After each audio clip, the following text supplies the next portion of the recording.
Bonjour à tous, bienvenue dans cette capsule. Nous allons ici apporter quelques précisions sur les ions que nous avons déjà évoqués dans la capsule précédente. Et nous allons donc découvrir ce que l'on appelle les règles du duet et de l'octet. Alors, les ions, vous savez qu'ils sont présents autour de nous et l'exemple que vous voyez ici, c'est une étiquette d'eau minérale. Sur celle-ci, on retrouve les symboles des ions que nous avons déjà évoqués dans nos activités précédentes. Nous avons des ions positifs, l'ion calcium, des ions négatifs, l'ion chlorure par exemple.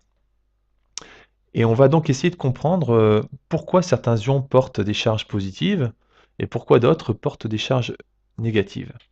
Alors, on se rappelle la définition d'un ion. Un atome qui a gagné ou qui a perdu des électrons, c'est ce qu'on appelle un ion.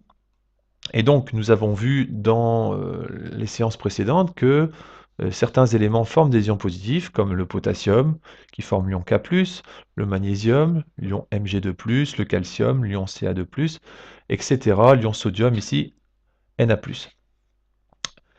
Mais ces ions peuvent être également négatifs. Nous avons vu qu'il y avait des ions chlorure, Cl-, des ions bromure, Br-, des ions iodure, I-. Alors, on va préciser maintenant à quoi correspondent ces charges plus et ces charges moins que nous voyons apparaître en exposant des symboles chimiques. Alors, vous retrouvez ici l'atome de chlore que nous avions évoqué déjà dans la capsule précédente. Cet atome de chlore est neutre, nous ne voyons pas apparaître de charge. En effet, il y a autant de protons, 17 protons ici, je vois sur l'animation, et 17 électrons. Il y a donc autant de charges positives que de charges négatives. Si maintenant je rajoute un électron autour du noyau de mon atome, je le place sur la couche M ici, j'ai désormais 18 charges négatives dans mon atome, alors que je n'ai que 17 charges positives dans l'atome. Alors nous pouvons résumer ceci sous forme d'un tableau. Vous voyez en haut ici l'atome de chlore, le symbole du noyau de l'atome de chlore, et nous voyons que cet atome de chlore s'est transformé en ion chlorure. Pour indiquer que cette transformation s'est faite en ajoutant un électron, je vais rajouter au-dessus de la flèche le symbole plus 1 E-, E- étant le symbole de l'électron. Autrement dit, les composants du noyau n'ont pas été modifiés. Il y avait 35 nucléons initialement, il y a toujours 35 nucléons dans l'ion chlorure. Même chose pour les protons, 17 protons, 18 neutrons. Par contre, au niveau des électrons, il y en avait 17 initialement. Ce nombre d'électrons a augmenté d'une unité. Il y en a désormais 18. Ainsi, connaissant le nombre d'électrons et le nombre de protons dans notre atome, nous pouvons déterminer la charge électrique. En effet, chaque proton porte une charge plus. Il y a donc 17 charges positives dans mon noyau de chlore.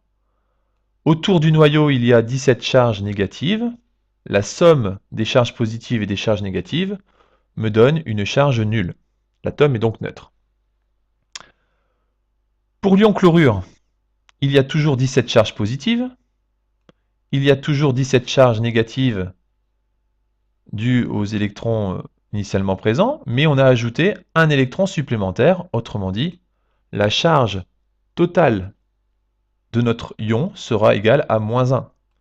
Et donc, cette valeur moins 1 qui apparaît ici, nous la retrouvons dans le symbole de l'atome, de l'ion, chlorure.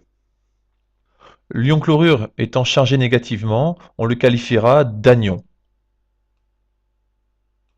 Effectivement, lorsqu'un atome gagne des électrons, l'ion porte une charge négative, on dit que c'est un anion. Alors il existe une deuxième catégorie d'ions, les ions positifs, on les appelle les cations. Prenons l'exemple de l'atome de magnésium qui se transforme en cation en perdant des électrons. Effectivement, l'atome de magnésium ici, il est neutre, il possède 12 électrons, et 12 protons dans son noyau. Si je retire un électron, puis 2 électrons, nous voyons apparaître dans le symbole la charge 2+. Alors pour expliquer cette charge 2+, nous pouvons reconstruire un tableau comme tout à l'heure en indiquant le nombre d'électrons qui a été retiré de mon atome de magnésium. J'avais un atome de magnésium neutre, j'ai retiré 2 électrons, j'indiquerai donc le symbole -2E- au-dessus de la flèche de transformation. Le nombre de constituants du noyau n'a pas changé. 24 nucléons, 12 protons, 12 neutrons. Nous retrouverons nécessairement ces 24 nucléons, ces 12 protons et ces 12 neutrons dans le noyau. C'est au niveau des électrons que la modification a été faite. Il y avait 12 électrons initialement. Il y en a désormais plus que 10, puisque nous en avons retiré 2. Le calcul de la charge électrique se fait en additionnant les charges positives du noyau avec les charges négatives des électrons. 12 charges positives plus 12 charges négatives nous donne bien une charge nulle. Mais en retirant 2 électrons, la charge est devenue positive et nous trouvons une valeur égale à +2. Cette valeur +2, nous la retrouvons dans le symbole de l'ion magnésium. L'ion magnésium étant chargé positivement, on le qualifiera de cation. On peut à présent s'interroger sur la raison pour laquelle le chlore, l'élément chlore, se transforme en un anion, alors que le magnésium, lui, se transforme en cation. C'est ce que nous allons étudier à présent. Pour cela, nous allons nous aider du tableau périodique des éléments que nous avons étudié précédemment. Vous avez ici un extrait du tableau périodique dans lequel est indiqué les structures électroniques de chacun des éléments. Si nous prenons l'exemple du lithium, lithium Z égale 3, son numéro atomique vaut 3 donc, nous le retrouvons dans le tableau périodique, ici. Il est situé dans la première colonne du tableau périodique. On dira qu'il fait partie de la famille des alcalins. Alors cet atome de lithium se transforme en cation, le cation Li+. Alors écrivons la structure électronique de l'atome et de l'ion. Le lithium avait une structure électronique du type K2L1, puisqu'il y a 3 électrons dans l'atome de lithium. En perdant un électron, le lithium va modifier sa structure électronique. Et l'électron qui était sur la couche L va disparaître. Il ne restera donc plus qu'une structure électronique du type K2. Alors cette structure électronique K2 existe dans le tableau périodique. C'est la structure de l'hélium qui est ici, qui fait partie de la famille des gaz nobles, structure K2. Prenons maintenant un autre exemple. L'oxygène, l'atome d'oxygène possède 8 électrons. Nous pouvons donc écrire sa structure électronique. K2, L6. 8 électrons autour du noyau. Nous voyons que cet atome d'oxygène va gagner 2 électrons puisqu'il va posséder 2 charges négatives supplémentaires. Je vais donc indiquer au-dessus de ma flèche plus 2 E-. Et ces 2 électrons vont donc se disposer sur la couche externe, la couche L ici. K2, L8. Il suffit donc simplement de repérer la couche externe de l'atome, ici la couche L, d'ajouter le nombre d'électrons nécessaires pour former l'ion, ici plus 2, et nous obtenons donc la structure K2L8. Alors, cette structure K2L8, nous la retrouvons dans le tableau périodique. C'est encore une fois un gaz noble, le néon. Structure K2L8. Prenons maintenant un dernier exemple, l'ion chlorure, que nous avons déjà rencontré. L'ion chlorure est formé à partir de l'atome de chlore. L'atome de chlore possède 17 électron. Il a donc une structure K2, L8, M7. Cette structure électronique va être modifiée puisqu'il va gagner un électron. En gagnant un électron, il se transforme en ion chlorure, Cl-.